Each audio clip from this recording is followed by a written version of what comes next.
I'm a social media marketer, and today I'm going to talk about how many hashtags are right for your Facebook posts. Basically, hashtags or the pound sign as we know it is found everywhere. You name it, it probably has it. So you need to know, like, hashtags, using only hashtags won't work out for you if it's not right for your business. So you need to use relevant hashtags that will work for the kind of business you have, and also the hashtags, the keywords that people are going to search to find the kind of business that you are having. So using relevant hashtags will only work for your posts, whatever post you're posting on social media sites. So how many hashtags should we use per post?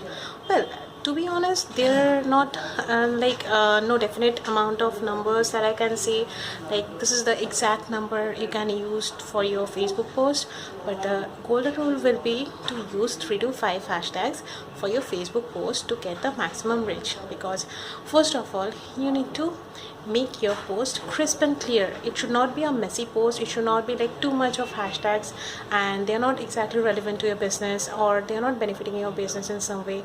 That will also demean your business and will also be negative for your business. And also you need to use those hashtags, like only those hashtags which you can monitor correctly, properly. Like you need to know which hashtags are working for you. So if you put like 9-10 hashtags and you don't know how to monitor it properly every day, then it won't be beneficial for your business. So only use those hashtags which are relevant to your business, and also the hashtags which you can monitor closely, properly. So yeah, keep it 3 to 5 for your Facebook posts and see how it helps you to reach to a maximum amount of people. Like it will help for a good reach and engagement. So experiment and see what works for you the best.